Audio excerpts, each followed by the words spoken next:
बादशाह खुश नहीं था। वो खुश रहना चाहता था और खुशी की तलाश में मारा मारा फिरता था। उसने खुशी के माहिरीन की मदद भी ली और सयानों, दानिशवरों और समझदारों की पोटलियों में भी झांका, मगर खुशी का फार्मूला हाथ न आया। वो एक पहाड़ पर चला गया। पहाड़ पर एक दरवेश रहता था। दरवेश के दो मशागिल थे।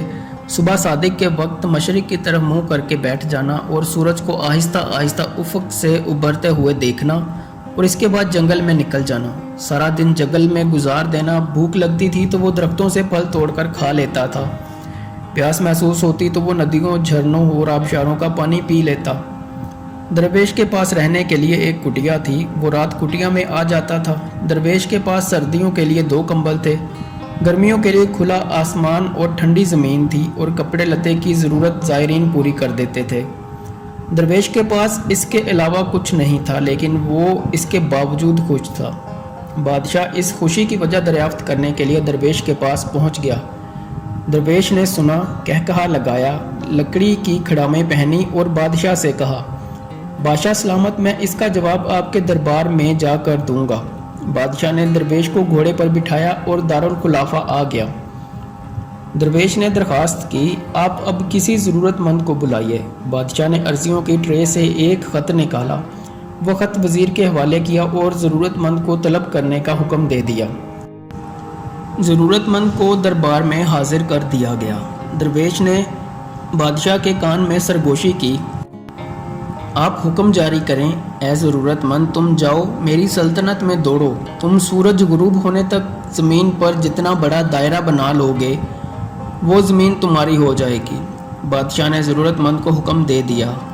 हुक्म जारी होने के बाद बादशाह, दरवेश और दरबारी महल के सामने कुर्सियां बिछाकर बैठ गए। ज़रूरतमंद को लकीर खींचकर एक मुकाम पर खड़ा कर दिया गया। बादशाह का रुमाल हिलाकर और ज़रूरतमंद ने दौड़ना शुरू कर दिया। ज़रूरतमंद ने दौड़ के आगाज़ में वक्त को 2 हिस्सों में तकसीम कर दिया। सुबह से ज़ोहर तक आगे जाना और ज़ोहर से मगरिब तक वापसी का सफ़र।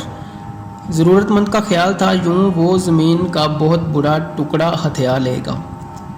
ज़रूरतमंद सरपट भागता रहा। ज़ोहर के वक़्त इसने 400 एकड़ ज़मीन घेर ली। फार्मूले के मुताबिक ज़रूरतमंद को अब वापसी का सफ़र करना था, लेकिन वो लालच का शिकार हो गया।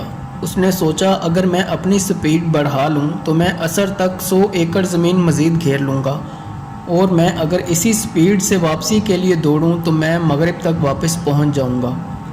मैं आपको यहाँ इंसान की फितरत की एक कमज़ोरी बताता हूँ। इंसान लालची है और लालच में 2 दर्जन खामियाँ हैं, लेकिन इसकी सबसे बड़ी खामी का ताल्लुक़ इंसानी जहन के साथ है। अल्लाह ताला ने इंसान को तखमीना लगाने, कैलकुलेशन करने की सलाहियत से नवाजा है। हम जब भी कोई चीज़ देखते हैं, हमारा दिमाग फ़ौरन इसके अर्ज़बल, मोटाई, वज़न और कीमत का अंदाज़ा लगाता है, और हम इस कैलकुलेशन की बुनियाद पर अगले फ़ैसले करते हैं। मगर जब हम लालच में आते हैं तो हमारा दिमाग एक अजीब केमिकल पैदा करता है।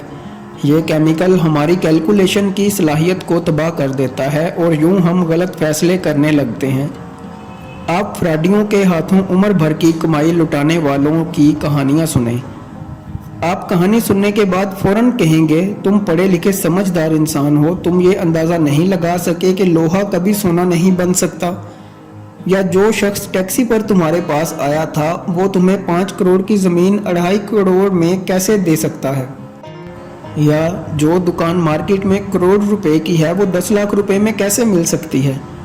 और मिठाई से शुगर का इलाज कैसे हो सकता है। और इतनी खूबसूरत लड़की अमेरिका से पाकिस्तान आकर तुम्हारे जैसे मैट्रिक फेल लड़के से क्यों शादी करेगी, वगैरह वगैरह।